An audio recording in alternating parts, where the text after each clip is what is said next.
Hello everyone, Bihar ఎన్నికలు. So భారతదేశం మొత్తం ఇప్పుడు అటువైపే చూస్తుంది. అయితే ఇప్పుడు అక్కడ ప్రచారంలో మద్యం చాలా స్పెషల్గా మారిందనే చెప్పాలి, ప్రచార హస్త్రంగా మారిందనే చెప్పాలి. అంతేకాదు జగన్మోహన్ రెడ్డి గారు కూడా అక్కడ ఇన్వాల్వ్ అవబోతున్నారట. ఇదే అంశం మీద విశ్లేషణ తీసుకుందాం. ప్రస్తుతం మనతో స్టూడియోలో సీనియర్ జర్నలిస్ట్ సిఎస్ రావు ఉన్నారు. వెల్కమ్ చెప్దాం. Hello sir. Hello sir. ఏంటి సార్ అక్కడ మద్యం ఏంటి, జగన్మోహన్ రెడ్డి గారు ఎంట్రీ ఏంటి? జగన్మోహన్ రెడ్డి గారు డైరెక్ట్గా ఇన్వాల్వ్మెంట్ లేదు, కానీ బీహార్లో ఇన్వాల్వ్ కావట్లేదు. కానీ జగన్మోహన్ రెడ్డి గారు ఏదైతే 2019 ఎన్నికలకు ముందు ప్రచారాస్త్రంగా చేసుకుని ప్రజల్లోకి వెళ్ళారో దానికి పూర్తి రివర్స్ యాంగిల్లో అక్కడ ప్రశాంత్ కిషోర్ వెళ్తున్నాడు.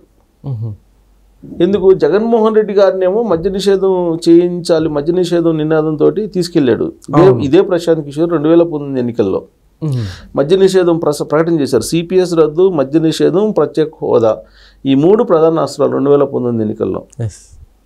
ఈ మూడింటిని ప్రజలు నమ్మారు. ఆ తర్వాత ఏం చేశారో తెలుసు జగన్మోహన్ రెడ్డి గారు. ఈ మూడింటిని బాగా ప్రచారం చేయడంలో ఎవరు ఉన్నారు కీలకంగా? ప్రశాంత్ కిషోర్ ఉన్నారు. ఐపాక్ టీం ఉంది. ఆ రోజు జగన్మోహన్ రెడ్డి గారు ప్రతి వేదిక మీద మద్య నిషేధం అని మహిళలను ఆకట్టుకున్నారు.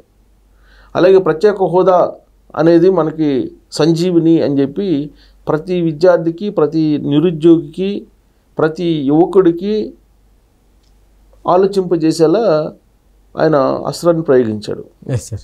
ఇక దాంతోపాటు సిపిఎస్ రద్దు.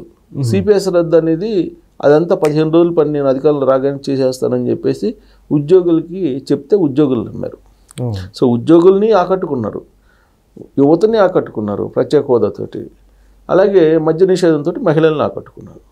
సీన్ కట్ చేస్తే 151 మంది ఎమ్మెల్యేలతోటి ఆయన ముఖ్యమంత్రి అయ్యారు 2019 ఎన్నికల్లో. ఆ తర్వాత ఏమైంది? ముఖ్యమంత్రి అయిన తర్వాత ఈ మూడింటిని చాలా సింపుల్గా అటకెక్కిచ్చారు.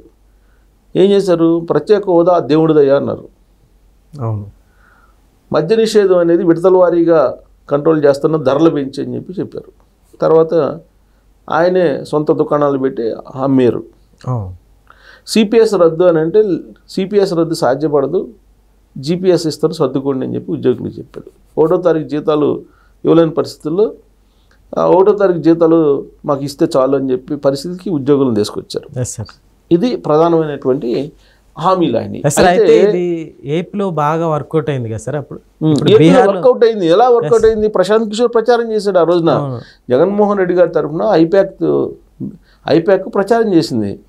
ప్రచారం చేసి పబ్లిక్లోకి తీసుకెళ్ళి పబ్లిక్లో ఉన్నటువంటి భావోద్వేగాల్ని అనుకూలంగా ఎలా మలుచుకోవాలో ప్రశాంత్ కిషోర్ గారు సోషల్ మీడియా ద్వారా ప్రయోగించి జగన్మోహన్ రెడ్డి గారిని సీఎం కుర్చీలో కూర్చోబెట్టారు.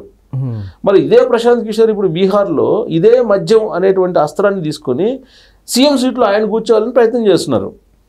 ఎలా? రివర్స్ యాంగిల్లో. జగన్మోహన్ రెడ్డి గారు అంటేనే రివర్స్ కదా. జగన్మోహన్ రెడ్డి గారు అధికారంలో రాగానే రివర్స్ టెండర్స్ అన్నారు, అన్ని రివర్స్ అనేవాళ్ళు. అలాగే జగన్మోహన్ రెడ్డి గారికి ఏదైతే చెప్పారో దాన్ని రివర్స్ యాంగిల్లో అక్కడ ప్రశాంత్ కిషోర్ గారు తీసుకుంటున్నారు. ఏంటది? ప్రస్తుతం బీహార్లో మద్య నిషేధం ఉంది. మద్య నిషేధం ఉంటే దాన్ని నేను లిఫ్ట్ చేసేస్తాను మద్య నిషేధాన్ని అని చెప్పి ఆయన కొత్తగా ప్రచారాన్ని మొదలుపెట్టారు. మద్య నిషేధాన్ని తొలగించేస్తాను, మీకు ఎంత మద్యం కావాలంటే అంత సరఫరా చేస్తాను, నన్ను ముఖ్యమంత్రిని చేయండి అని చెప్పేసి ప్రశాంత్ కిషోర్ సరికొత్తగా ప్రచారాన్ని మొదలుపెట్టారు. ఇది ఒక గేమ్ చేంజర్గా ఉపయోగపడుతుంది బీహార్లో అనేది ఆయన ఆలోచన. ఎందుకంటే రాజకీయ వ్యూహకర్త ఆయన. ప్రజలకు ఏం కావాలనో, ప్రజల మనోభావాలు ఎలా ఉన్నాయో, ప్రజల భావోద్వేగాలు ఎలా ఉన్నాయో వెంటనే పసిగట్టగలిగేటువంటి ఆయన ఒక రాజకీయ వ్యూహకర్త.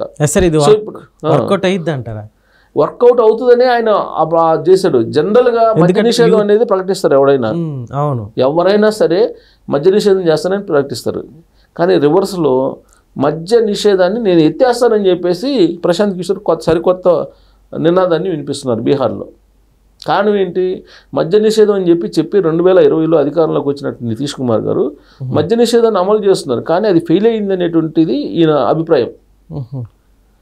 కాబట్టి మద్య నిషేధాన్ని ఎత్తేస్తే ఈ మద్యం తాగేటువంటి వాళ్ళు, మద్యం ప్రియులు అందరూ కూడా తనకు ఓటేస్తారనేటువంటి ఉద్దేశంతో నేను మద్య నిషేధాన్ని ఎత్తేస్తానని చెప్పి ప్రశాంత్ కిషోర్ ఇప్పుడు మొదలుపెట్టారు, సరికొత్త క్యాంపెయిన్ మొదలుపెట్టారు. ఇటీవల కాలంలో ఆయన చేసుకున్నటువంటి సర్వేల్లో కానీ లేదా వివిధ సంస్థలు చేసినటువంటి సర్వేల్లో కానీ ప్రశాంత్ కిషోర్ అక్కడ కీలకం కాబోతున్నారు అనేది సర్వే రిపోర్ట్స్. విచిత్రంగా ఏంటంటే ప్రీపోల్ సర్వేలో 1లోనేమో గ్రాఫ్ బాగుంది అయింది, ప్రీపోల్ సర్వే 2 వచ్చేటప్పటికి అనేక సర్వేలు ఏం చెప్తున్నాయి అంటే ఆయన గ్రాఫ్ పడిపోయింది అని చెప్తున్నారు. ఫస్ట్లోనేమో 20 నుంచి 25 వస్తాయి ఆయనకి అని చెప్పి అన్నారు జనస్వరాజ్ పార్టీకి, ప్రశాంత్ కిషోర్ పార్టీకి. ఇప్పుడేం చెప్తున్నారు లేటెస్ట్ ప్రీపోల్ సర్వేల్లో ఆయనకి 15 మించవు, 10 నుంచి 15 వచ్చే అవకాశం ఉందని చెప్పి చెబుతున్నారు. దీనికి కారణం ఏంటి అనేది అన్వేషించుకొని విశ్లేషించుకొని ఈయన బలపడటానికి ఇప్పుడు ఎంచుకున్నటువంటి కొత్త అస్త్రం ఏంటంటే మద్య నిషేధం ఎత్తివేత, మద్య నిషేధాన్ని ఎత్తివేస్తాను అని చెప్పేసి ఆయన అనౌన్స్ చేశారు. అంటే ఆయన గ్రాఫ్ తగ్గిపోతున్నటువంటి క్రమంలో ఈ ప్రకటన చేశారు. ఇది వర్కౌట్ అవుతుందనంటే వర్కౌట్ అవుతుంది అని ఆయన భావిస్తున్నారు. ఎందుకంటే భావోద్వేగాలతో కూడినటువంటి పాలిటిక్స్ని చేయటంలో భావోద్వేగాల్ని బేస్ చేసుకొని ఓటర్స్ని కన్ఫ్యూజ్ చేసి అనుకూలంగా మార్చుకునే దాంట్లో ప్రశాంత్ కిషోర్ నిష్ణాతుడు. లేదంటే తెలుగు రాష్ట్రాల్లో ఎప్పుడూ లేని విధంగా బాబాయ్ మర్డర్ కేసుని జగన్మోహన్ రెడ్డి గారికి అనుకూలంగా మలిచాడు. కోడికత్తి కేసుని క్రియేట్ చేశారు, అవునా? కోడికత్తి కేసు క్రియేట్ చేసింది కదా. మరి ఈ 2 కేసులు జగన్మోహన్ రెడ్డి గారికి సానుభూతిని తీసుకొచ్చేలా చేసే కదా. ఆ రోజు భావోద్వేగాలను క్రియేట్ చేశారు. భావోద్వేగాలను క్రియేట్ చేసి ఆంధ్రప్రదేశ్ ఓటర్స్కి జగన్మోహన్ రెడ్డి గారి మీద పాజిటివ్ దృక్కోణాన్ని తీసుకురాగలిగారు ప్రశాంత్ కిషోర్.